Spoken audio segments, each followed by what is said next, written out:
ओम नमो भगवते वासुदेवाय। ओम नमो भगवते वासुदेवाय। ओम नमो भगवते वासुदेवाय।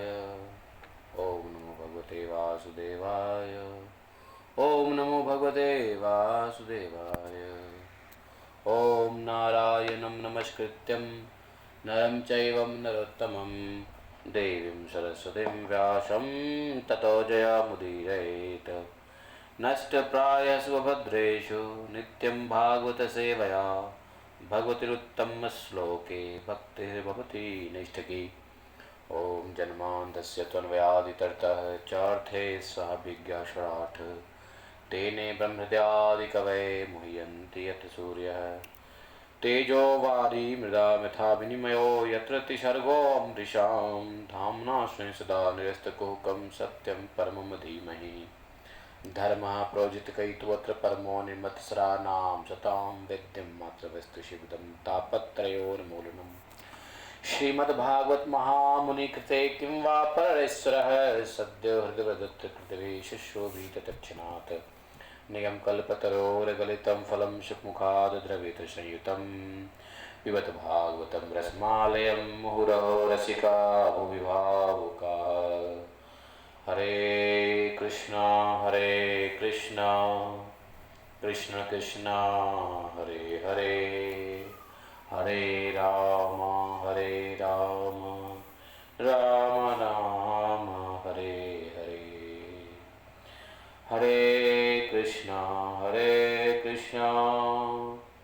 कृष्ण कृष्ण हरे हरे हरे राम राम राम हरे हरे।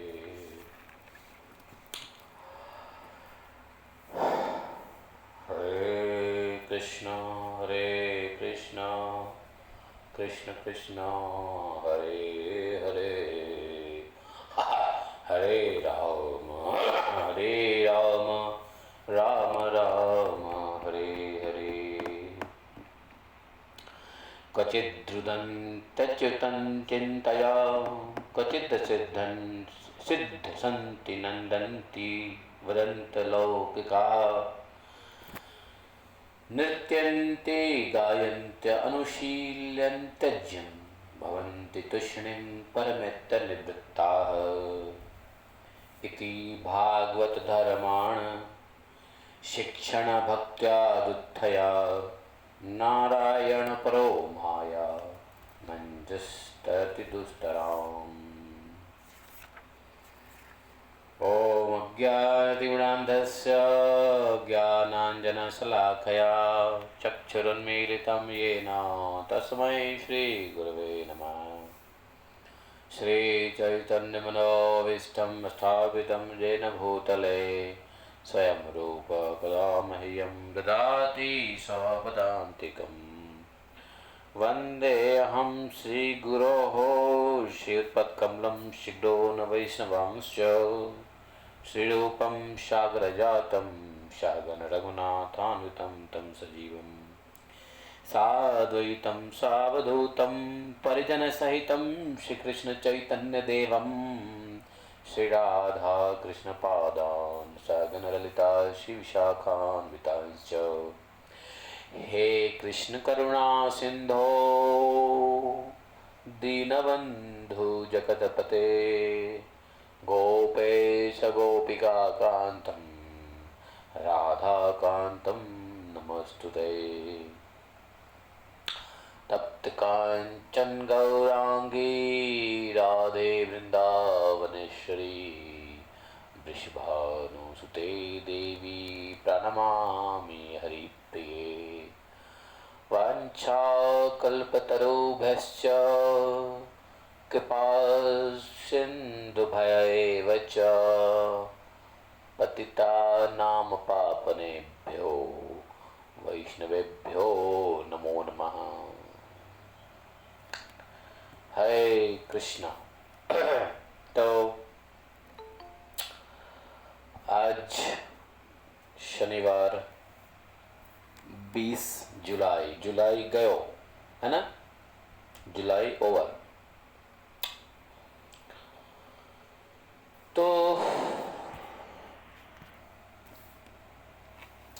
आगे कहते हैं कौन?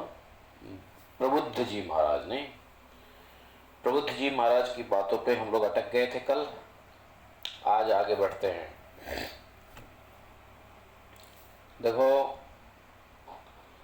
प्रबुद्ध जी महाराज ये कह रहे हैं कि गुरु स्वीकार करो और गुरु से क्या क्या सीखो वो बता रहे हैं। ठीक है।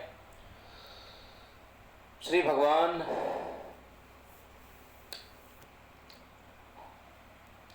के स्नेह और भगवत प्रीति, भगवत धाम, भगवत कृपा के लिए ये गुरुओं से ये सब सीखने की बात बता रहे हैं। उन्होंने ये भी कहा है, कल हमने सुना था कि जब जब कोई भक्त भगवान के भक्तों के बीच रहता है तो आपस में चर्चा करता है और इकट्ठा होकर के एक दूसरे से प्रेम करता है, आपस में संतुष्ट, भगवत सेवा में संतुष्ट रहता है और संसारी प्रवृत्तियों से निवृत्त रहता है, संसारी प्रपंच से निवृत्त रहता है। जब हम भगवान के भक्तों के साथ रहते हैं तो वाकई में हम सांसारिक प्रपंच से मुक्त रहते हैं। नहीं तो भक्तों के साथ नहीं रहेंगे तो सांसारिक प्रपंच में फंसे रहते हैं। नहीं, सांसारिक लोग प्रपंच करते हैं और उस प्रपंच में हम फंसेंगे। भक्त के साथ ऐसा नहीं होता है। और क्या होता है कि हम भक्तों के साथ रहते हैं तो आध्यात्मिक शांति का अनुभव करते हैं, भगवान के बारे में चर्चा होती रहती है, भागवत चर्चा होती रहती है। इस तरीके से निरंतर स्मरण करते रहते हैं और दूसरों को भी स्मरण करवाते रहते हैं। और इस प्रकार से साधन भक्ति का अभ्यास करते करते, ये सब क्या है? साधन भक्ति। साधन भक्ति का अभ्यास करते करते क्या होता है? प्रेमा भक्ति का उद्भव हो जाता है। अरे भाई, सुनाई दे रहा है? नहीं सुनाई दे रहा है आप लोगों को? आवाज आ रही है? तो एकदम फिर से बताना साधन भक्ति का। साधन भक्ति करते करते प्रेमा भक्ति उत्पन्न हो जाती है। प्रेमा भक्ति अपने आप उद्भव हो जाती है, मैनिफेस्ट हो जाता है प्रेमा भक्ति साधन भक्ति करते करते। तो साधन भक्ति क्या है? ये जो पहले जितनी बातें बताएं साधन भक्ति है। ज्ञान, दान, तपस्या, जप, सब कुछ भगवान को अर्पित करना, पुष्प आदि, पत्नी, पुत्र, ग्रह, प्राण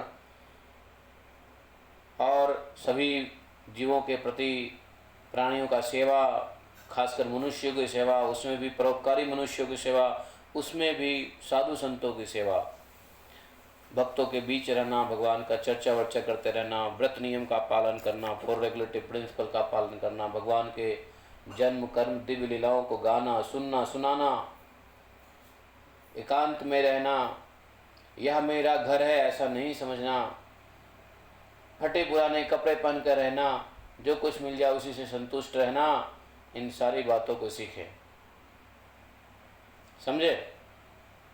ये सब साधना भक्ति है। ये साधना भक्ति सिखाया प्रबुद्ध जी ने। और ये साधना भक्ति जब कर लोगे तो धीरे धीरे प्रबुद्ध जी कह रहे हैं, क्या? भक्तया बिभ्रत्युत्त पुलकाम तनुम। प्रेमा भक्ति की उत्पत्ति हो जाती है और तब भगवत भक्तों के संपूर्ण शरीर में रोमांच हो जाता है। जब प्रेमा भक्ति आती है तब होता है रोमांच शरीर में। नयनम गरधश्रु धारया, ऐसे रोमांच शरीर को ही क्या कहते हैं? भगवत भक्त धारण करते हैं, रोमांचित शरीर को। ये लिखा हुआ है 31 श्लोक के हिंदी पढ़ो, ट्रांसलेशन पढ़ो। हाँ जी। ठीक से पढ़ना। राजन, श्री कृष्ण राशि राशि पापों को एक क्षण में भस्म कर देते हैं सब उन्हीं का स्मरण करते करें और एक दूसरे को स्मरण करवावें। इस प्रकार साधन भक्ति का अनुष्ठान करते करते प्रेम भक्ति का उदय हो जाता है और वे प्रेमोद्रेक से पुलकित शरीर धारण करते। तो देखा, जो कहा वही है ना लिखा हुआ कि साधन भक्ति करते करते क्या होता है, प्रेमा भक्ति का उद्रेक हो जाता है। तो साधन भक्ति क्या है, तो यही तो बताएं प्रबुद्ध जी, शुरू से ही बता रहे हैं साधन भक्ति क्या है। तो श्लोका संख्या 18 से लेकर के श्लोका संख्या 30 तक तो साधन भक्ति बता रहे हैं, और इस साधन भक्ति का फल क्या है यह श्लोका 31 में बता रहे हैं। समझे? ये बात है सीखने की। तो साधन भक्ति 18 से लेकर 30 तक कह रहे हैं, और इस साधन भक्ति करोगे तो क्या होगा, 31 में बता दिए कि प्रेमा भक्ति का उद्भव हो जाएगा। तो ये सब नियम क्यों हैं? और देखो उसमें एक बात और लिखा हुआ है कि भक्तों को क्या करना चाहिए, फटे चिटे पुराने कपड़े पहने। भक्त को कभी नए कपड़े नहीं पहनने चाहिए, नए कपड़े ठाकुर को पहनाना चाहिए नए नए। और भक्त को क्या करना चाहिए, फटे पुराने कपड़े पहन लिए। फटे पुराने कपड़े में जरा आनंद मिलता है भक्तों को। क्यों? भक्तों को दीनहीन बनना है ना। तो ये सब प्रैक्टिकल बातें नहीं लग रही होगी, लेकिन यदि आप बाहर रहते हो तो फटे पुराने मत पहनो।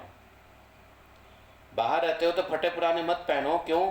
क्योंकि आप बाहर में मुंडेन लोगों के साथ रह रहे हो, तो उन लोगों को भगवान के प्रति वो हो जाएगा कि अरे भगवान का भक्त फटा चिटा पहनता है, मैं भगवान की भक्ति क्यों करूं?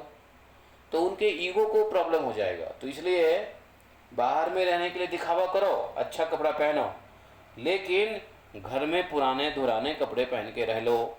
या आपकी स्थिति ऐसी है कि अब कहीं जाना ही नहीं है, धाम में ही रह रहे हैं, बस अब भजन करना है, कोई प्रचार तो क्या है, देखो भगवान की भक्ति का प्रचार तो अपने आप भी हो जाता है। वैसे आप प्रचार, जब हम भगवान की भक्ति में वास्तव में नहीं होते हैं तो घूम घूम के प्रचार करते हैं, लेकिन जब हम वास्तव में भगवान की भक्ति में होते हैं तो बैठे बैठे प्रचार होता है कि नहीं होता है? बोलो हिंदी में, यस और नो। जब हम भक्ति में वाकई नहीं होते हैं तो घूम घूम के प्रचार करते हैं, दिखावा करते हैं, दिखावा करके प्रचार करने की कोशिश करते हैं। अच्छे तिलक, अच्छी माला, अच्छा कंठी, पूरा बढ़िया ड्रेस व्रेस, नीट एंड क्लीन, लोग देखे आकर्षित हो गए। तो ये कौन सी स्थिति होती है? जब वास्तव में हम भक्ति में नहीं होते हैं, अभी हम नियोफाइट ही रहते हैं। लेकिन जब वास्तव में भक्ति में आ जाओगे तो ये दिखावा नहीं करोगे, और जब दिखावा नहीं करोगे तो भक्ति का प्रचार अपने आप होने लगता है। क्योंकि भक्ति के प्रकाश को कोई छुपा ही नहीं पाया है। भगवान के कोई भी भक्त अपने भक्ति को नहीं छुपा पाए हैं, वो प्रकट हो ही गया है समय पे। बताओ, ये षड गोस्वामी कहाँ जाते थे प्रचार करने के लिए? कभी वो गए प्रचार करने के लिए, प्रीचिंग के लिए? आजा भाई कांग्रेगेशन बनाया? कभी उन्होंने भक्ति शास्त्री कोर्स चलाया क्या? कभी कोई उन्होंने एग्जामिनेशन लिया लोगों को? कभी उन्होंने लोगों को इकट्ठा करके प्रसाद खिलाया क्या? और षड गोस्वामी की भक्ति आज तक हम लोग याद करते हैं और हम लोग उसका पालन करते नहीं, कोशिश करते हैं। बहुत सारे भक्त जो छुपे रुस्तम थे, समय आने पे दुनिया को पता चल गया कितने बड़े भक्त हैं। क्योंकि भगवान अपने भक्तों के ग्लोरीज को बढ़ाना चाहते हैं, छुपाना नहीं चाहते। भगवान और भक्तों में कंपटीशन होता है कि तू मेरी ग्लोरी कर रहा है तो मैं भी तेरा ग्लोरी करूंगा। भगवान भी मौका देखते रहते हैं ग्लोरिफिकेशन करने का। हमने एक कहानी कुछ दिन पहले मैंने एक कहानी सुनाया था ना, एक कथा सुनाया था ना आप लोगों को। एक राजा था जो बड़ी सीक्रेट भक्ति करता था, याद है? एक राजा की कहानी सुनाया था कि सीक्रेट भक्ति करता था, और राजा सीक्रेट भक्ति करता था। जी प्रभु जी। तो आखिर एक समय आया, उसकी भक्ति तो सामने आ गई ना, छुपा कहाँ रहा है? सब जग जाहिर हो गया, और वो भक्ति ऐसा प्रकाश में आया कि आज तक हम लोग उसके बारे में चर्चा कर रहे हैं। नहीं, वैसे प्रचार कर, अगर वो राजा वैसे प्रचार करता तो कौन जानता है राजा एक प्रचार करने वाला है। छुपा हुआ भक्ति किया, आज तक दुनिया में उसके बारे में सबका नाम लिया। देखो कुंभन दास जी भक्ति किए, कहीं प्रचार करने के लिए निकले नहीं निकले, लेकिन आज तक कुंभन दास जी, चतुर्भुज दास जी, इन लोग के भक्ति का प्रचार दुनिया में फैल रहा है कि नहीं फैल रहा है, नेवर एंडिंग हो रहा है। तो इसलिए कह रहे हैं कि भक्ति का प्रचार तो वैसे भी आप नहीं रोक सकते हो, तो भगवान करवा देंगे, लेकिन हम जो करते हैं ना कोशिश, हम तब तक करते हैं जब तक हम नियोफाइट रहते हैं। जब हम वास्तव में भक्ति करने लगाते हैं तो भगवान भक्ति का प्रचार करते हैं, हम नहीं करते। और जब तक भगवान भक्ति का प्रचार नहीं करते तो हम करने की कोशिश करते हैं, बट वो भी सही है, that is also good, nothing is wrong. समझे बात को? नहीं समझे, गहराई की बात है। तो जैसे अभी प्रेमानंद महाराज जी को सारे मिलने आते हैं, वो कहीं नहीं जाते। हाँ, ऐसे ही होता है, वो कहीं नहीं जाते। तो लेकिन एक समय था 3 साल 4 साल पहले प्रेमानंद जी को कोई जानता नहीं था। हम जब वृंदावन में परिक्रमा करते थे तो सुबह सुबह प्रेमानंद जी एकदम हट्टे खट्टे शरीर लेके दंडवती परिक्रमा करते रहते थे। मैं बता रहा हूँ, मैंने आपसे देखा है। बस 3-4 उनके शिष्य होते थे, पीछे पीछे चलते थे, उनकी वो आगे करते रहते थे उनकी चटाई को, और वो दंडवती करते थे। और 3 साल 4 साल पहले की बात, कोरोना से पहले की बात बता रहा हूँ। हम रोज परिक्रमा करते थे ना, तो उनको देखते थे कि क्या पता था कि ये साधु इतना बड़ा प्रचारक बन जाएगा। आज देखो। तो कहने का तो ये है कि भक्ति का तो प्रचार वाकई में आप करो या ना करो, तो भक्ति है तो होना है प्रचार। भगवान करते हैं, भगवान उस भक्ति की क्वालिटी को बढ़ाते हैं। प्रभुपाद जी को कौन जानता था? राधा दामोदर मंदिर में आके बैठ गए, कौन जानता था प्रभुपाद जी को? है। तो कहने का तात्पर्य यह है कि ठीक है, फटे पुराना पहनना है, ये सब करना है, ये सब बताया गया है साधन भक्ति में, अपने घर पे करो। ये बात शहर में लागू नहीं होता है। पब्लिक में मत जाओ फटे चुड़ान पहन के, है ना। उसमें क्या है, लोग जो है ना भटक जाएंगे। तो लेकिन फटे पुराने भावना में रखो कि हमारे कपड़े फटे ही हैं, बाकी दिखाने के लिए ठीक है। आजकल का फैशन है फटे कपड़ा। हाँ, वैसे फैशन भी है फटे कपड़ा, लेकिन वो फैशन कैसा है, जीन्स में है। वो सारी फटे पहने हुए तो कोई फैशन नहीं मानेगा। तो अब देखो, हम कहीं जाएंगे, अगर हमने बिना प्रेस का कपड़ा पहन लिया या हमने फटा चिटा कपड़ा पहन लिया, तो ये सबसे पहले आ जाएगी, फटा हुआ क्यों पहन रहे हो? अरे फटा हुआ अच्छा लगता है पहनना यार, इतना बढ़िया फटा हुआ लगता है पहनने में, इतना गौरवान्वित फील होता है। और ये हमको कहेगी, ये पीछे से कहती रहेगी, नहीं फटा हुआ मत पहनो, फटा हुआ मत पहनो, ये मत पहनो, ये पुराना है, धुराना है, ये फट गया, ये दिख रहा है, जाली हो गया, छाले हैं। बताओ, हैं? उसमें फायदा ये है प्रभु जी की गर्मी में वो अपना पत्नी धर्म निभाते हैं। अरे कोई धर्म नहीं। हाँ प्रभु जी, वो फटे वाले कपड़े में ये भी फायदा है कि गर्मी में वेंटिलेशन अच्छा मिलेगा, हवा। ओ भाई, तो ठंडे में वेंटिलेशन किसको चाहिए? गर्मी में तो चाहिए। तो कहने का तात्पर्य यह है कि अभी देखो मैं बिना अब मैं आयरन का कपड़ा पहनता नहीं, वो कर देती है अपनी कृपा से तो मैं पहन लेता हूँ, वरना मैं आयरन फायरन मुझे नहीं चाहिए। वैसे ही धो दो और दे दो, पहनूंगा मैं। देखो बिना आयरन का कपड़ा पहन रहा हूँ, हाँ बिना आयरन कपड़ा पहनता हूँ। और इतना ये पुराने हो गए, जाली दिखता रहता है, एकदम दिखता रहता है। और ये हमको कहती है दिखता है, दूसरा पहन लो, पुराना हो गया छोड़ दो। अरे प्रभु जी, आपको तो ऐसे लगता है जैसे मटका सिल्क हो प्रभु जी। भाई मटका सिल्क है, लेकिन मैं कभी प्रेस नहीं करता। अगर पुराना हो गया, फट गया। मटका सिल्क तो मुझे लगता है इसीलिए इसे प्रेस ना करना पड़ता हो। हाँ, मटका सिल्क होता ही है कि मटका सिल्क अगर आपने मटका सिल्क आपने 2 घंटा पहन लिया ना, 2 घंटे के बाद अपने आप प्रेस जैसा दिखता रहता है। तो बस ठीक है प्रभु जी, बढ़िया। हाँ, और मटका सिल्क पहनने का एक और कारण यह होता है कि सिल्क की वस्तुएं अशुद्ध नहीं होती है। सिल्क और वुलन अशुद्ध नहीं होता है, आपको मालूम है। सिल्क और ऊनी कपड़े अशुद्ध नहीं होते, इसलिए सिल्क हम पहनते हैं, मटका सिल्क। प्रभु जी सिल्क और क्या बताया आपने? ऊनी वुलन। अच्छा ऊनी, हाँ वो अच्छा उससे आती है सिल्क से तो। हाँ, सिल्क और वुलन के कपड़े को अशुद्ध नहीं माना जाता है, बेशक आप अशुद्ध जगह पे गए फिर भी। इसलिए सिल्क और वुलन, और खद्दर खद्दर नहीं, वुलन वुलन। खद्दर प्रभु जी क्या से है और वो देश आपके कीड़े से है। कुछ नहीं Silk समझ। or woolen clothes are inauspicious. No, not inauspicious. It is Auspicious, brother, auspicious. it is non-contaminable. Non-contaminatable. Contaminate नहीं होता है,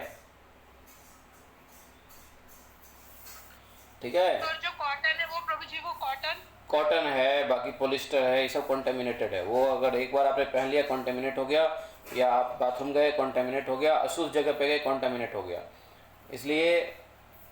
इसलिए वुलन और सिल्क या कॉटन पहने हो तो आपको वो धोना पड़ेगा, 2 बार 3 बार धोना पड़ेगा। खैर, तो कहने का मतलब यह है कि कहने का तात्पर्य यह है, पुराने पुराने कपड़े जितने हो उतने अच्छे हो। अच्छा, एक को बताऊँ, राधा कुंड पे एक साधु है, उनको हमने एक कुर्ता दिया, ठीक है। वो साधु ऑस्ट्रेलिया के हैं, अभी वो ऑस्ट्रेलिया में ही हैं, क्योंकि उनकी एक्सीडेंट हो गई थी अहमदाबाद में, तो वो चले गए लॉन्ग लीव पे, तो ऑस्ट्रेलिया चले गए, धनेश दास प्रभु जी।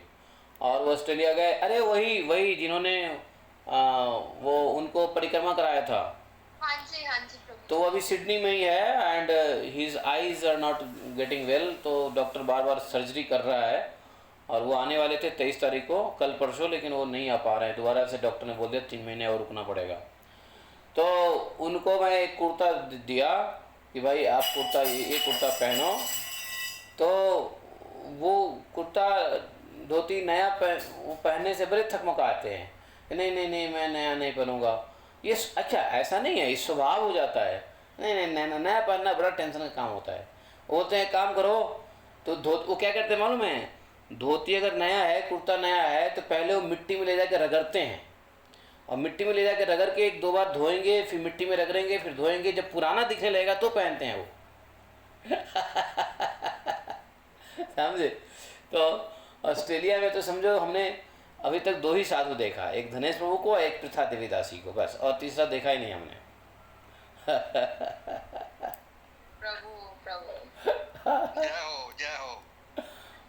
हम आपके चरणों को धूली हैं। तो सच कह रहा हूँ, वो अच्छा राधा कुंड में बहुत सारे साधु ऐसे हैं, तो वो नया कपड़ा पहनना उनको बड़ा वो लगता है, मतलब ऐसा लगता है ऑकवर्ड। तो क्या करेंगे, 2-4 बार धोएंगे, उसको मचोड़ेंगे, मोड़ेंगे, हैं, नहीं होगा तो रज में उसको पहले परिक्रमा मार्ग को ले जाके रगड़ेंगे, खूब गंदा करेंगे, फिर धोएंगे, 1-2 बार ऐसा करके तब पहनने देंगे वो, ताकि लोगों को ये ना लगे कि नया कपड़ा है।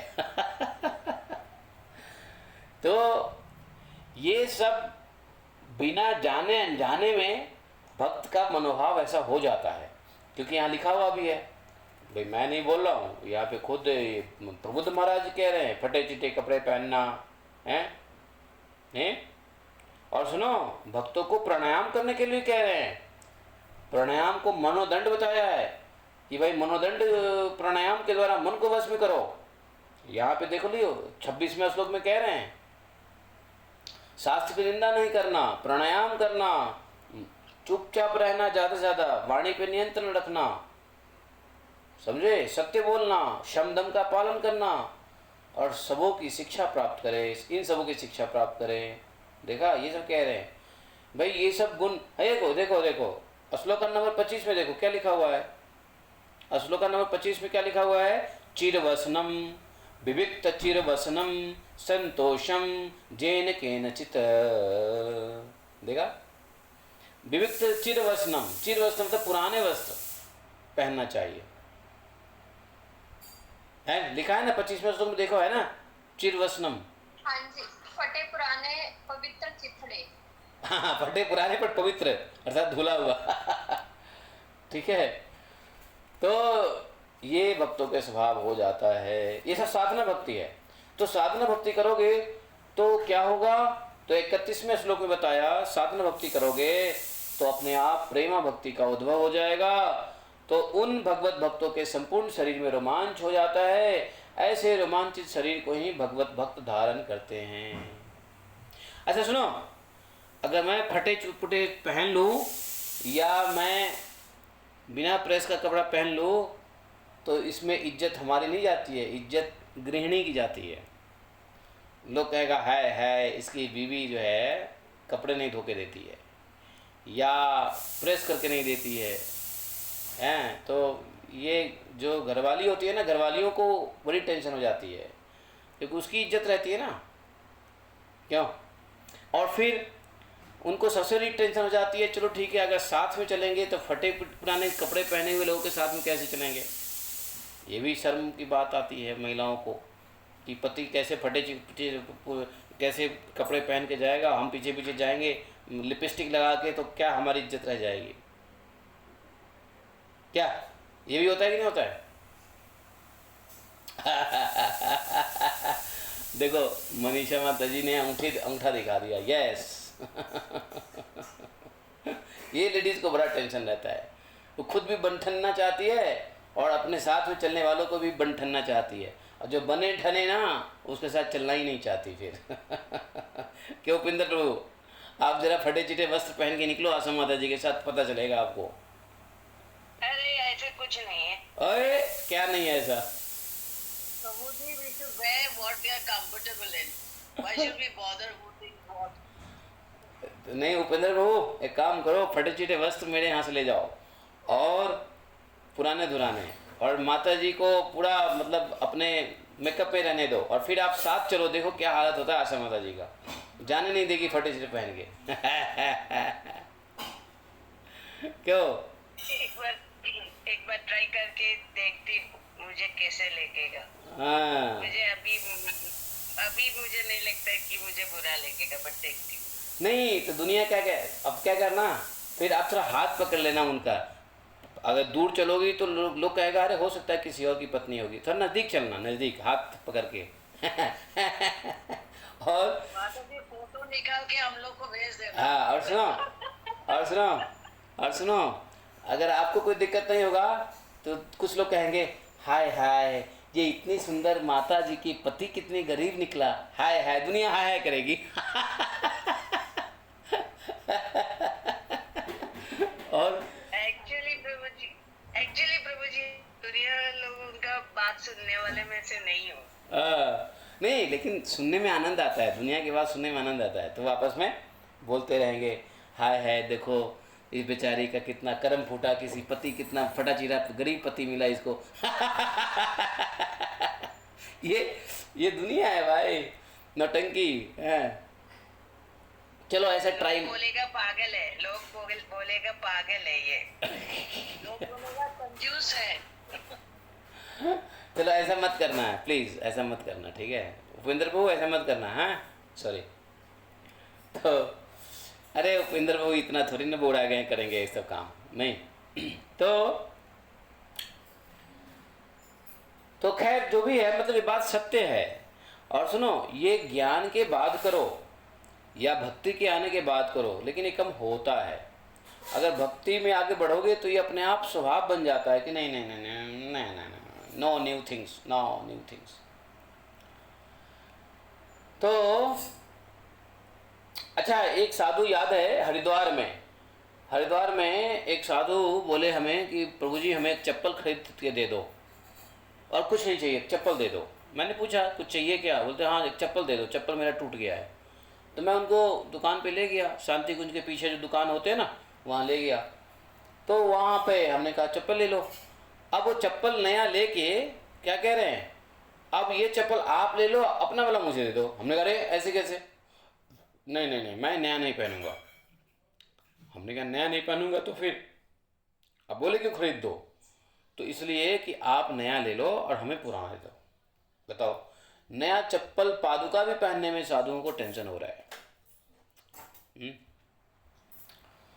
तो ये स्वभाव आ जाता है, चाहे ये ज्ञान के बाद स्वभाव पैदा करो या भक्ति के बाद ऐसा स्वभाव अपने आप आ जाए, लेकिन आ जाता है। इससे क्या होता है, प्रेमा भक्ति का उद्गार होने लगता है साधना भक्ति करते करते। और कभी कभी तो हैं, नाना जी है ना, हाँ वो 98 साल के हैं। हाँ, वो ऐसे ही करते हैं, पर वो कृष्ण भक्ति में नहीं है। No problem. हमेशा धोती धोती पुराना ही पहनते हैं। Yes. नए वाले सब अंदर रखे हुए हैं कबर्ड में, तो पहनते हैं। अभी क्या करना, नया पहन के अंदर को कहाँ करना है। मैं नहीं पहनूंगा, ये अच्छा ही है, ये पूरा खराब हो जाए उसके बाद नया निकलाऊंगा। सही बात है। प्रभु जी वो तो धीरे तो वो याद आ धीरे गया मुझे। सबकी एक फिलॉसफी हो जाती है कि क्या करना, खरीद कर इतना पड़ा हुआ है, काय को वेस्ट करो। ये तो धीरे सब मोस्टली आ ही जाता है। हाँ। लोग को छोड़कर मोस्टली सब में ही आ जाता है। नहीं, महिलाओं को नहीं आता। महिलाओं को पहले नया नया खरीदो, पुराना पीछे छोड़ो। महिलाओं को नहीं आता। अब कल आप आई थी, कितना नया नया ड्रेस पहन के आई थी, देखो। नहीं प्रभु जी पूरा नया नहीं है प्रभु जी, पहला ये माता जी कल आई थी, कल माता जी आई थी वृंदावन में मिलने। प्रभु जी अब नया नहीं है, चुन्नी प्रभु जी इतनी बार पहनी हुई है वो। बढ़िया बढ़िया। बार डाला तो प्रभु जी इसको क्या करें, जो नए कपड़े लिए हुए उनको क्या करें? ना दान कर दें? अरे दान ना करो, पहनो पहनो पहनो, मेरा कहने का मतलब पहनो। दान कर दे और दूसरे से पुराने वाले दान में ले लें। ना ना ना, ऐसा मत करो, ऐसा मत करो, ऐसा मत करो। तो प्रभु जी एक क्वेश्चन है प्रभु जी, ये जो सिल्क बनाने में वो सिल्क वर्म को किल करना पड़ता है ना, तो वो जीव हत्या है ना प्रभु जी? नहीं, इसको जीव हत्या नहीं। अब ये शंख है, ये शंख को बजाने के लिए शंख को लाना पड़ता है। जीव हत्या है क्या? है जीव हत्या है? इस शंख से शंख को निकाल के शंख को हम बजाते हैं, फूंकते हैं, जीव हत्या है? नहीं, जीव हत्या नहीं है। जीव आपको बनाने की, सिल्क के वस्तुओं को बनाने का प्रोसेस आपको नहीं मालूम है, उसमें जीव हत्या नहीं होती है, ठीक है। तो आप चले जाओ भागलपुर, मधुपुरा के पास में भागलपुर है, वहाँ सिल्क के बनते हैं बहुत सारे। देखो कैसे सिल्क बनते हैं। प्रभु जी गर्म पानी में डालना पड़ता है ना वर्म को, मैं बचपन में कहीं देखा है। ना, आप पता करो, आपके नज़दीक में ही बनता है मटका सिल्क, वो भागलपुर में। मैं ये जो पहना हूँ ना, भागलपुरी मटका सिल्क है ये। यस। उपेंद्र प्रभु नोटिस किया उस टाइम, मेरे को बता रहे थे ये मटका सिल्क।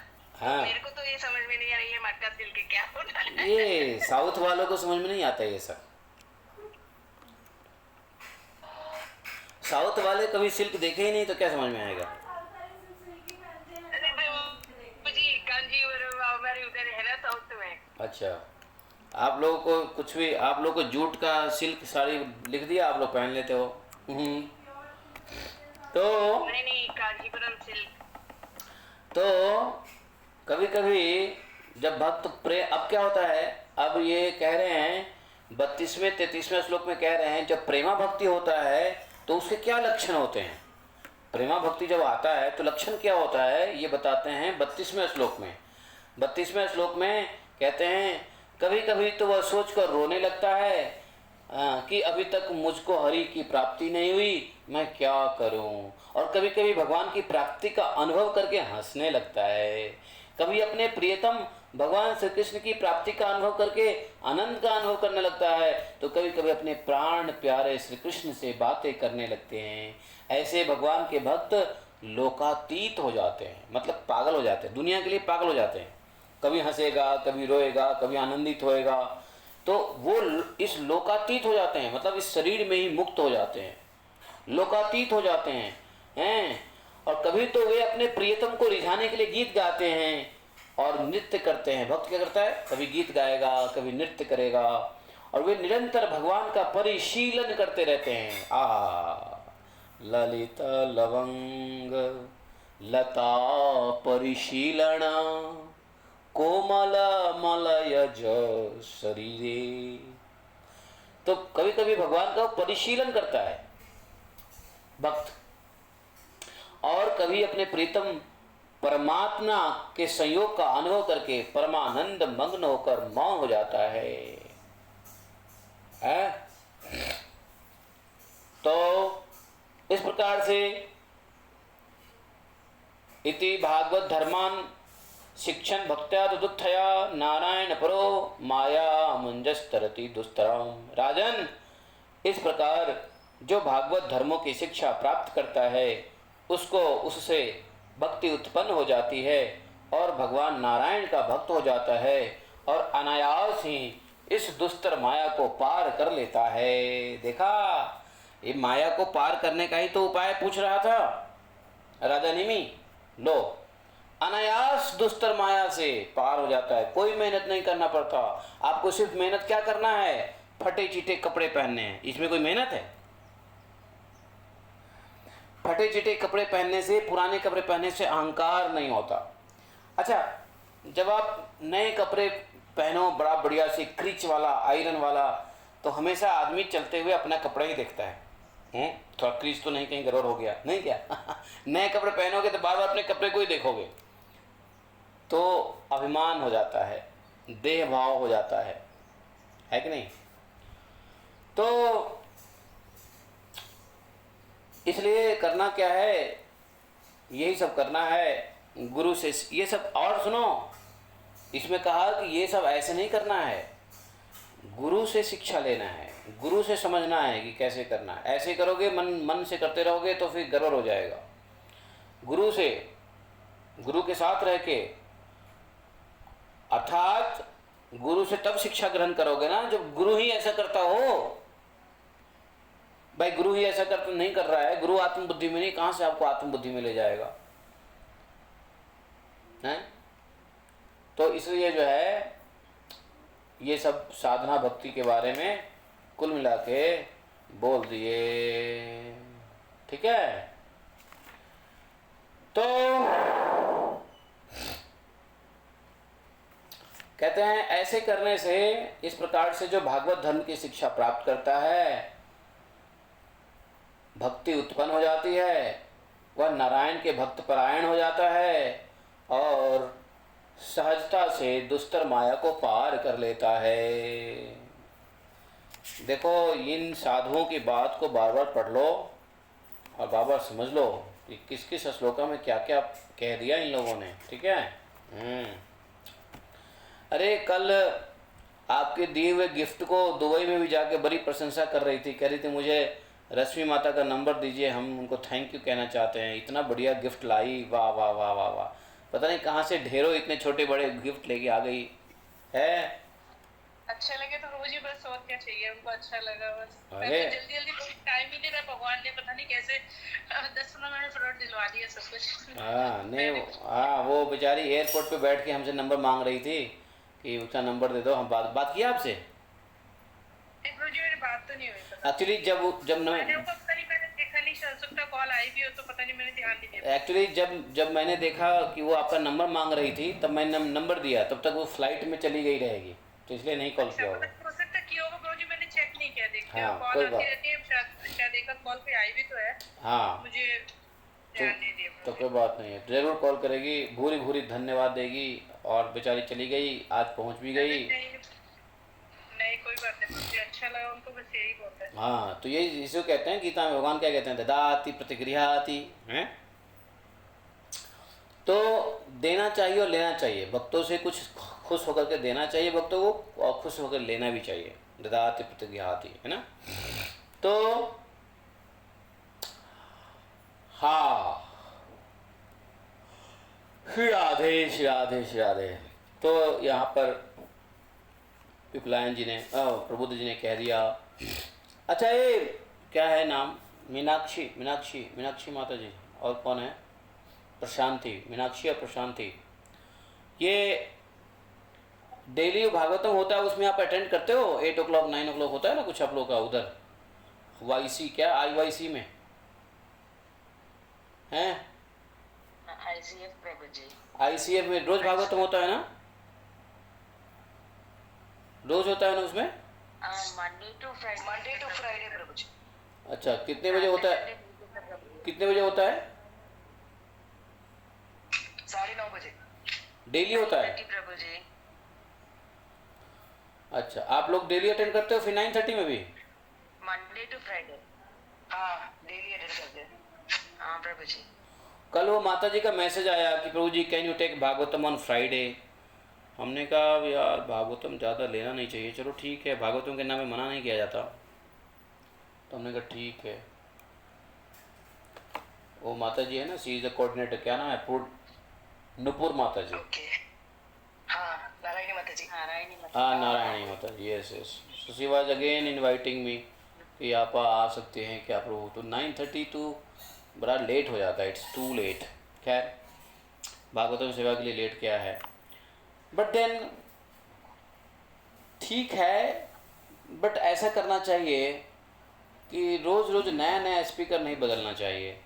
एक टॉपिक पे एक ही स्पीकर को बोलने देना चाहिए, क्योंकि रोज़ रोज़ नया स्पीकर को बदलने से क्या होता है, भागवतम के सेंस डिस्टॉर्ट हो जाता है। क्योंकि अलग अलग भक्तों का अपना अनुभव होता है, अलग अलग भक्तों की अपनी क्वालिफिकेशन है, स्पिरिचुअल क्वालिफिकेशन, मटेरियल क्वालिफिकेशन, अलग अलग लेवल है अलग अलग भक्तों का। और जो डेली डेली अलग अलग स्पीकर से जो सुनते हैं, तो उसमें सुनने वाले के हृदय में कुछ नहीं जाता है। मैंने इसके बारे में बहुत पहले एक बार चर्चा भी किया था, याद है प्रथा माता जी? बताया था ना कि एक बार भागवतम एक स्पीकर से सुनो, हाँ जी प्रभु जी। फिर एक बार भागवतम दूसरे स्पीकर से सुनो, या गीता सुनते हो तो एक स्पीकर का पूरा गीता सुनो, फिर दूसरे स्पीकर पे जाओ। क्योंकि बार बार स्पीकर चेंज करके जो लोग भागवत कथा करते हैं, तो उसमें कॉन्कॉक्टेड लाभ होता है, कॉन्कॉक्टेड बेनिफिट हो जाता है। क्योंकि सबका अपना अपना एक अनुभव होता है, सबका अपना अपना। तो किसी परसेंट जैसे रोड है ना, रोड बम्पी रोड हो जाता है, भागवतम का रोड बम्पी हो जाता है। किसी का अनुभव कम है, किसी का अनुभव ज़्यादा है, तो किसी का अनुभव कुछ है। तो ये भागवत का जो ज्ञान का जो रोड है वो बम्पी हो जाता है। मतलब you understand what I try to say, Prashanti माता जी और मीनाक्षी माता जी? तो लेकिन इसलिए एक भागवत के स्पीकर, हाँ, इसलिए आप लोग पहले कोशिश करो कि एक वक्ता का पूरा भागवतम सुनो।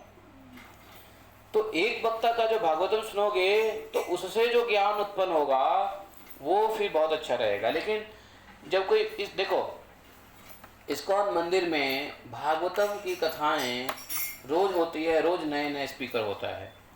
और वहाँ के जितने ब्रह्मचारी होते हैं, मंदिर में भक्त होते हैं, किसी के अंदर में वैराग्य ज्ञान नहीं जाता है, ज्ञान और वैराग्य किसी के अंदर नहीं जाता है। और देखोगे ज़्यादा से ज़्यादा अटैचमेंट बढ़ रहा होता है।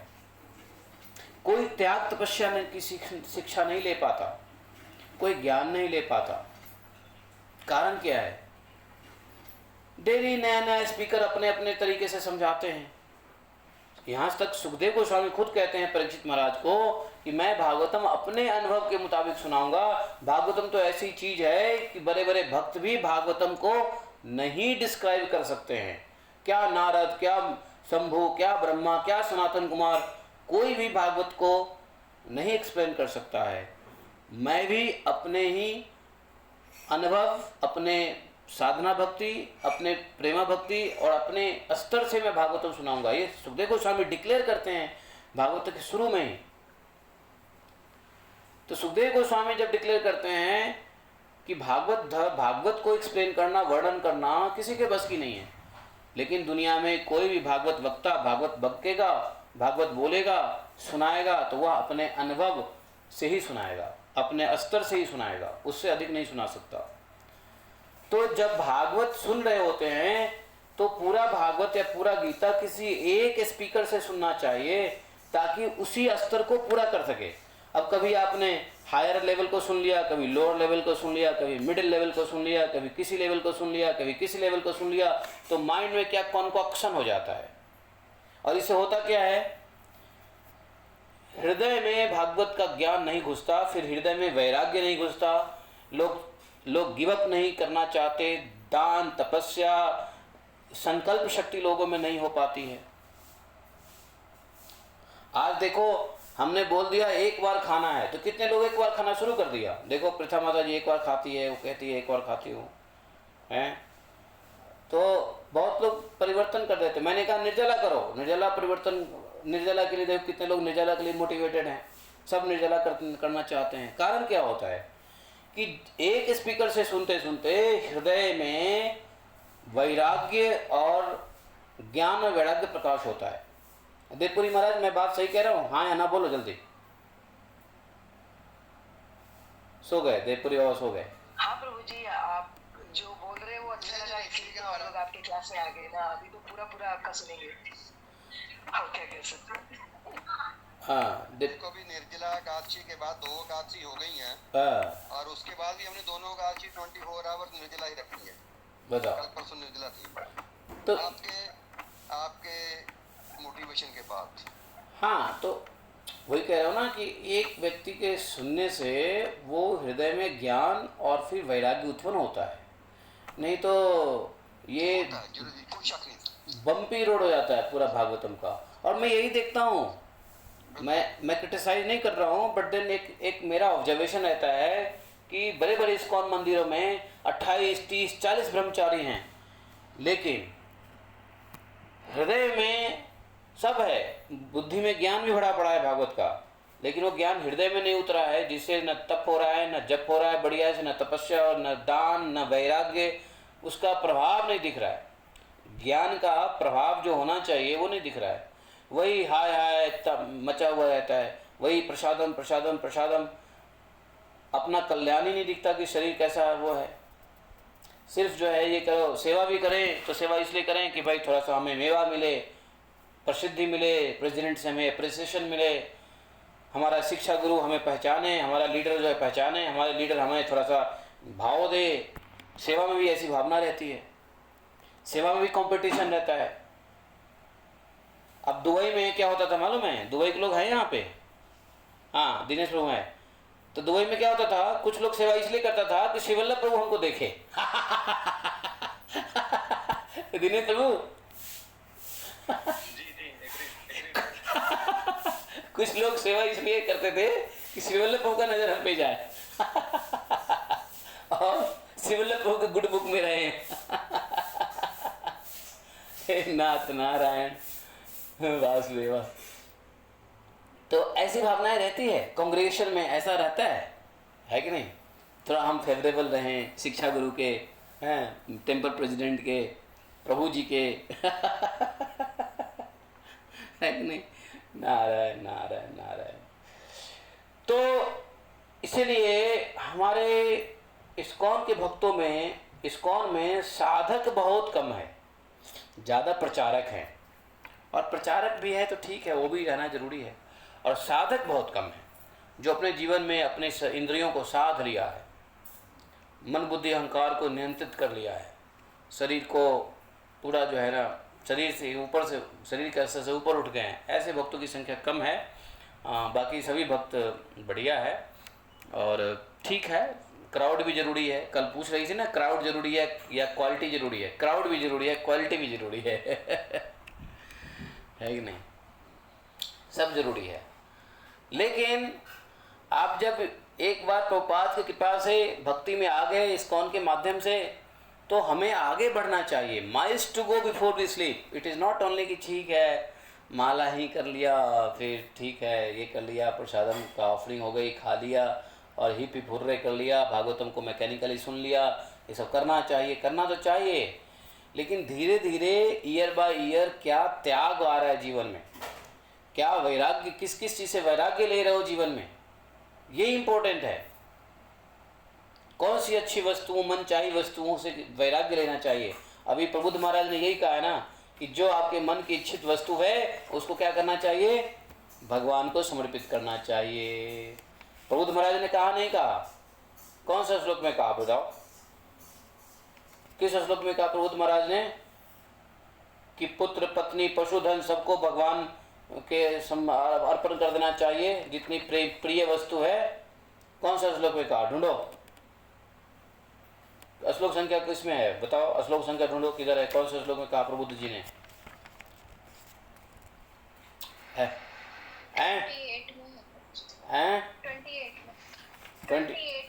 28 में कहा। हाँ जी। तो मतलब ये कहा कि पति पुत्र गृह इत्यादि प्रिय वस्तु को भगवान में अर्पित कर देना चाहिए। देखा इसको क्या बोलते हैं? इसको क्या? दान तप और जप, सदाचार का पालन और स्त्री पुत्र घर अपना जीवन प्राण तथा जो कुछ अपने को प्रिय लगता हो सबका सब भगवान के चरणों में निवेदन करना, उन्हें सौंप देना चाहिए। तो फिर तो कहने का अर्थ ये है कि ये त्याग ही है ना, त्याग है ना, त्याग। तो ये 28 श्लोक में बोल दिया, तो मेरे ख्याल से आप 2028 तक तो कर ही लोगे हैं। आपके कहने पे स्टार्ट कर दिया है। अब देखो भगवान कब तक वही तो कह रहा हूँ 2028 तक 28 श्लोक में है, तो 2020 तक तो हो ही जाएगा हम लोगों से ये सब पूरा, नहीं? कृपा करे राधा रानी का। तो कहने का तात्पर्य यह है, एक बताऊं, मोहन डे प्रभु थे ना, मोहन डे प्रभु, जानते हो मोहन डे प्रभु को? है मोहन डे, प्रभुपाद जी का पिताजी है ना? हाँ प्रभुपाद जी के पिता। हाँ, मोहन डे प्रभु ने अपने पुत्र प्रभुपाद जी को, अभय चरण को ही भगवान के चरणों में रख दिया, जानते हो? बचपन में ले गए, सीधा मंदिर में रख दिया, बोला कि ये तुम्हारा, मैं अर्पित करता हूं तुमको। अब इसको जो बनाओ, जिंदा रखो या इसको ले जाओ, तुम्हारा। उन्होंने बचपन में ही भगवान को सौंप दिया था। भगवान ने कह दिया ठीक है बेटा, अब से अभय चरण मेरा। है कि नहीं? और भगवान ने अपना लिया है। कितने प्रिय प्रिय पुत्र को उन्होंने समर्पित कर दिया, बताओ। तो कहने का अर्थ यह है, अच्छा, अपने माता पिता या जिससे भी प्रेम करते हो उसको भगवान पे छोड़ देना भी भगवान का अर्पण है। आपने बोला हे भगवान, वो आप ही का है, मैं आपके हवाले, आपको समर्पित करती हूँ, अब आप ही ध्यान रखना। आपका ध्यान वहां से हट गया, आपने भगवान को समर्पित कर दिया। दिस इज कॉल्ड समर्पण, वस्तुओं का समर्पण, है कि नहीं? आप जैसा करें उनके साथ, please, I don't care, you care, तो समर्पित हो गया आपके, है ना? अब जो आपके प्रिय रिलेटिव्स हैं, प्रिय वस्तु हैं, जिनसे आपकी भजन भक्ति में दिक्कत हो रही है, उसको आप बोलो भैया मैं तो छोड़ रहा हूँ भगवान, मैं आपको समर्पित करके छोड़ रहा हूँ। आज तक मैं इसको केयर कर रहा था, आज के बाद आप केयर करो, मैं तो आपका भजन करूँगा। आपने क्या किया? भगवान को समर्पित कर दिया। अब वो भगवान देखेंगे उसका हिसाब किताब, क्यों? भगवान को समर्पित कर दिया आपने। श्रीधर महाराज ने अपने दूध मुहा बच्चों को भगवान को समर्पित कर दिया। बोला कि हे भगवान, जिस तरीके से आप एक पशु पक्षी के बच्चे को केयर करते हो, जिस तरीके से एक पक्षी चूजा जो अंडा से निकलता है और उसको आप देखते हो, ख्याल करते हो, इस बच्चे को आप ही ख्याल करते हो। मैं तो बस अभिमान करता हूँ, मैं तो सिर्फ घमंड करूँगा इसको केयर करके, केयर तो आप ही करते हो, आप इनका केयर करना, मैं तो चला आपके भजन के लिए। और उन्होंने अपने बच्चे को छोड़ के चले गए। देखो क्या हुआ, उनको बच्चे पले नहीं, खूब पले, बड़े हुए हैं। तो समर्पण। तो इसलिए जो आपके भजन भक्ति में बाधा कर रहा हो, उसको भगवान के हाथ जोड़ के समर्पित कर दीजिए और उसके बारे में भूल जाइए और अपना भजन करिए, तो वो भगवान को समर्पण हो गया। ये मैं थोड़ा प्रैक्टिकलिटी आपको बता दिया, बाकी आप लोग जान लेते हो, थ्योरी तो मालूम ही है आप लोगों को। इसमें मुझे एक बात आती है, जब बच्चे होते हैं, बच्चे पेरेंट्स देखते हैं कि कुछ गलत कर रहे हैं, तो पेरेंट्स उनको रिस्ट्रिक्ट करते हैं या किसी तरह से, इवन दो कि हम लोग उनको समर्पित भी कर देते हैं, फिर भी हमारी इंटरफेरेंस होती है। तो क्या हम लोगों को वो इंटरफेरेंस करनी चाहिए या नहीं करनी? नो, क्या इंटरफेरेंस करनी चाहिए? Don't do. आप अपना कोशिश कर दिए, खत्म कहानी। उसके बाद क्या है ज़्यादा इंटरफेयर, मोह माया से दूर रहो। जितना आप कोशिश करते हो बचाने का बचाओ, उसके बियॉन्ड आपके कंट्रोल है, उसके लिए दिमाग भी मत लगाओ, सीधा अपना बस, अपने एफर्ट्स करने चाहिए हमें। उसके बाद मतलब चाहे समर्पित भी हो, बीइंग अ पेरेंट्स अपने आप। हाँ, हमको निर्दयी भी नहीं बनना है, हमको जीव दया करना है, ऐसा नहीं है, जीव दया करना है, लेकिन जीव दया कब तक करना है? जब तक हमारे नियंत्रण में है। हमारे नियंत्रण के बाद हम भगवान के ऊपर आ जाएंगे, भगवान अब आप ही बचा लेना, बाकी हमारे बस की नहीं है। ठीक है, बस ठीक है। तो इसमें जीव दया भी हो गया, समर्पण भी हो गया, भगवान का डेडिकेशन भी हो गया, सब हो गया, आप बच गए। राइट से, लेफ्ट से, ऊपर से, नहीं, सब जगह से बच गए आप। क्यों? लेकिन आप भगवान का तो भजन तो कर रहे हो, लेकिन पास में बैठे हुए किसी जीव जिसकी रक्षा आपसे हो सकती है, नहीं किया, तो आप जीव दया नहीं कर रहे हो, वहां भी अपराध लग जाएगा। अपराध लगेगा भैया, इस दुनिया में है, चल भाई चल, संभल के चल। हाँ। इसलिए ज्ञान चाहिए, how to deal the world, संसार को कैसे देखना है, पालन करना है, इसके लिए ज्ञान चाहिए। इसलिए संभल के चलना पड़ेगा। निष्क्रिय नहीं होना, क्रिया करते रहना, जो उसका फल है वो भगवान अपने आप देखेंगे। हे अर्जुन, तुम निष्क्रिय तो हो ही नहीं सकते हो। या तो खाओगे या नहीं खाओगे, या तो उठोगे या नहीं उठोगे, चलोगे नहीं चलोगे, बोलोगे नहीं बोलोगे, कुछ तो करोगे। निष्क्रिय तो हो ही नहीं सकते इस दुनिया में। इस दुनिया में तो निष्क्रिय हो ही नहीं सकते। दुनिया रजोगुण से उत्पन्न है, और जब तक दुनिया में हो काम करना पड़ेगा, रजोगुणता रहेगी रहेगी। इसलिए रजोगुण को ज़्यादा गलत नहीं समझा जाता है। रजोगुण जब सतोगुण में रजोगुण जब तमोगुण में मिल जाता है तो रजोगुण गलत हो जाता है, लेकिन रजोगुण अपने आप में और सतोगुण के साथ अच्छा ही कहलाता है। ठीक है। तो अब राजा निमि ने प्रश्न किया। राजा निमि ने क्या प्रश्न किया? राजा निमि ने प्रश्न किया कि हे योगेश्वर, जिस परम ब्रह्म परमात्मा का नाम नारायण है, उसका स्वरूप क्या है, यह आप लोग हमें बतलाइए। आप लोग तो ब्रह्मगानियों में श्रेष्ठ हैं।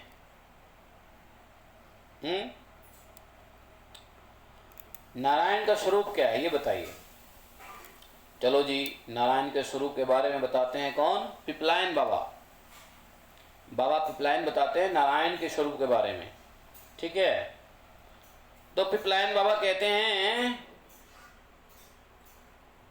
कि स्थित्योद्भव प्रलय हेतुरस्य यत् स्वप्न जागर सुसुप्तिषु सद्भिश्च देहेन्द्रिया श्री हृदयानि चरन्ति येन संजीवितानि तद वेहि परम नरेंद्र।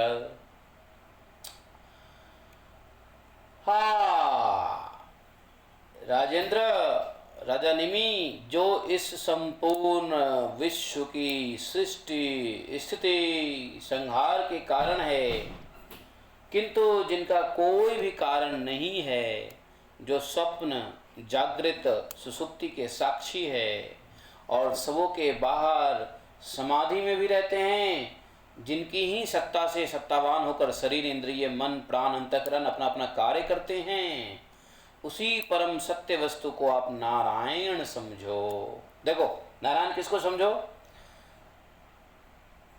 जो विश्व की सृष्टि करते हैं, पालन करते हैं, संहार के कारण है, वो नारायण है। किंतु जिनका कोई भी कारण नहीं है, नारायण का कोई कारण है ही नहीं, वो सबके कारण हैं, बट नारायण किसी के कारण नहीं है, वो नारायण है। जो सपने में जगे हुए या बीच की स्थिति सुसुप्ति के साक्षी है, और जो इन सबों के बाहर समाधि में भी रहते हुए जिनकी सत्ता से इंद्रिय शरीर मन बुद्धि अहंकार कार्य करती है, उस परम सत्य वस्तु को आप नारायण समझे। परम नरेंद्र। देखा, तो नारायण को समझो। जिस तरह आग की चिंगारी आग को न तो प्रकाशित करती है, न तो उसे जला सकती है, उसी तरह उस परम तत्व में और आत्म स्वरूप में न तो मन की गति है और न वाणी की, नेत्र उसे नहीं देख सकते हैं, बुद्धि उसको सोच भी नहीं सकती है, प्राण और इंद्रियां तो वहाँ तक जा भी नहीं सकती है, हैं? तो श्रुतियों के शब्द भी यह है वह है नेति नेति इस तरह से उसका वर्णन नहीं कर सकती है, और उसका बोध कराने वाले सभी साधन उनका निषेध करके तात्पर्य रूप से उस निषेध के मूल को लक्षित करा देते हैं। क्योंकि निषेध के आधार की यदि सत्ता न हो तो निषेध कौन कर रहा है, निषेध की वृत्ति किसमें है, इन प्रश्नों का उत्तर नहीं रहने से निषेध की सिद्धि होती ही नहीं है। बहुत भारी श्लोक है, हाँ, इसको समझना, थोड़ा सा आगे चलो और समझ में आ जाएगी। तो ऐसे निषेध वाला पार्ट समझ नहीं आया प्रभु। हाँ रुको रुको, वही तो कह रहा हूँ ना, बता तो रहा हूँ। गीता प्रेस की हिंदी पढ़ो।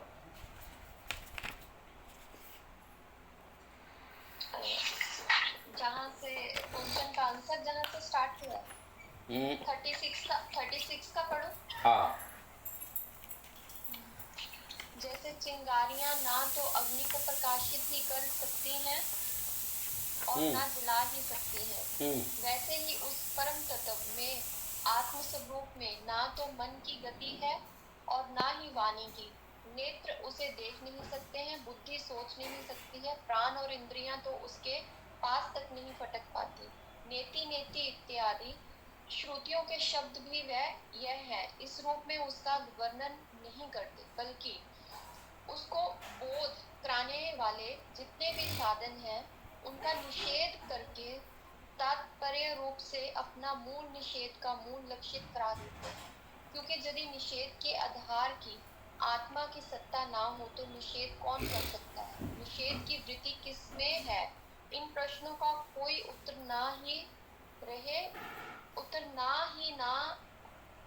ही ना रहे, निषेध की ही सिद्धि ना हो। निषेध मीन्स अरे भाई बड़ा अच्छा लगता है जब आप पढ़ते हो तो। निषेध का मतलब प्रभु जी? उत्तर को पढ़ती, उत्तर उत्तर उत्तर। प्रभु निषेध का मतलब बताओ। निषेध, निषेध मतलब फॉरबिडन, फॉरबिडन। निषेध मतलब फॉरबिडन, ठीक है। समथिंग इज निषेधित, निषेधित मतलब मना किया गया, निषेध किया गया, तब जो मना किया गया है, जो नहीं बताया गया है, जो नहीं इंस्ट्रक्ट किया गया है, उसको निषेध कहते हैं। Which is not instructed, which is not been advised, उसको निषेध कहते हैं। निषेध को अरबी में क्या कहते हैं मालूम है? अरबी में ममनु, ममनु इसको बोलते हैं ममनु है। दुबई में निषेध को ममनु कहते हैं अरबी में। दिनेश प्रभु ममनु जी जी मम्मी। या लिखा रहता है धूम्रपान निषेध, तो उसमें लिखा रहता है ममनु क्या यस प्रभु। ममनु तो अरबी शब्द है, अरबी। तो जो मना है वो निषेध है, ठीक है। हाँ, तो यहाँ कहते हैं कि देखो जिस प्रकार से चिंगारी है ना, चिंगारी इतनी छोटी होती है कि न उसके अंदर आग लगाने की क्षमता होती है, न वो किसी चीज़ को प्रकाशित कर सकती है, न वो किसी चीज़ को जला सकती है। चिंगारी, भाई चिंगारी निकलता है ना, उससे आग लगता है, उससे लाइटिंग होती है? नहीं होती है। उससे न प्रकाश, चिंगारी इतनी क्षणभंगुर होता है कि न उसमें आग लग सकते, न वो आग लगाता है, न उससे कोई प्रकाश ही निकलता है। तो आग लगाने की भी क्षमता नहीं है और प्रकाश भी नहीं निकलने का क्षमता है। तो आत्मा को वही चिंगारी कहा गया। किसका चिंगारी? परमात्मा का चिंगारी। अर्थात बड़े आग से छोटे छोटे चिंगारी निकले, वो आत्मा है। तो आत्मा कुछ नहीं कर सकता है तो परमात्मा का अंश, कर कुछ नहीं सकता है। तो इसलिए कहते हैं कि इस आत्मा में न तो मन की गति होती है, न वाणी की गति होती है, न अर्थात किसी भी इंद्रियों की इतनी गति नहीं है कि वो परमात्मा तक पहुंच जाए। यहाँ तक कि मन और प्राण भी चाहे तो परमात्मा तक नहीं जा सकता, उस परम तत्व को नहीं समझ सकता, समझे। लेकिन जो वेद है, श्रुति है, वेद के शब्द, उनका वर्णन तो वेद भी नहीं कर सकते। अभी 10वें स्कंद में वेद ने कहा ना कि भाई मैं तो आपका वर्णन कर ही नहीं सकता हूं। तो वेद भी उसका वर्णन नहीं कर सकता है, लेकिन वेद उसको बोध कराने की कोशिश करता है निषेध से। निषेध, जैसे वेद में बहुत सारे निषेध है, ये मत करो, ये करो, ऐसा नहीं करना चाहिए, वैसा करना चाहिए, ऐसा नहीं करना चाहिए, वैसे करना चाहिए, ये गलत है, ये सही है। कर्मकांड जो कहते हैं, कर्मकांड क्या है? ऐसा करो, ये निषेध है, ये निषेध नहीं है, ये to do, what not to, what should be done, what not should be done, पूरा निषेध है ना वेद में। भाई संसार के लोगों के लिए निषेध है। तो कहते हैं कि वेद का जो श्रुति के शब्द हैं वो भी उस परम तत्व को नहीं वर्णन कर सकती है, बल्कि उल्टा वो निषेधात्मक तरीके से फॉरबिडनली ये ना करो, ये ना करो, ऐसा नहीं करना, वैसा नहीं करना करके वो चाहती है कि इस परम तत्व को पहचान करवाना, जबकि यह भी एक वृत्ति ही है। हालांकि निषेध से परम तत्व को नहीं जाना जा सकता, सिर्फ निषेध से परम तत्व को वो सिर्फ लक्षित कराते हैं। वो वेद सिर्फ परमात्मा का इंडिकेशन करते हैं, वो संकेत मात्र करते हैं कि तुमको भगवान की भक्ति करनी है, लेकिन वेद भक्ति के लिए नहीं प्रमोट करती, वो सिर्फ निषेध करती है। जैसे बच्चे को क्या करते हैं, हम निषेध करते हैं, ये नहीं करो, ये नहीं कर। आप बच्चे को कहते हो कि जितना आप क्या करना है इतना नहीं कहते हैं, उससे ज़्यादा हम बच्चों को क्या कहते हैं, ये नहीं करना, वो नहीं करना, बेटा ये मत करो, वो मत करो, ये मत छुओ, वो मत छुओ। तो आप निषेध में ज़्यादा बच्चों को पाल रहे हो। अगर निषेध में बच्चों को पालोगे तो हेल्दी अपब्रिंगिंग नहीं होगी। भागवतम में क्या है, भागवतम में निषेध नहीं है, भागवतम में क्या करना है इसके ऊपर बात हो रही है। भगवान की भजन, भगवान की साधना, भगवान का ये, भगवान का वो, ये त्याग, वैराग्य, ज्ञान, दान, तप। तो भागवतम में क्या निषेध कम बात हो रही है, भागवतम में क्या करना है उसके ऊपर बात हो रही है। वेद में, कर्मकांड में क्या नहीं करना है इसके ऊपर बात होता है, समझे। भक्ति में क्या करना है भगवान को प्रसन्नता के लिए, इसकी बातें ज़्यादा होती है, न कि संसार की वस्तु क्या नहीं करना चाहिए इसके ऊपर कम बातें होती है। तो ये कहते हैं कि ये निषेध करके तात्पर्य रूप से अर्थात परपटली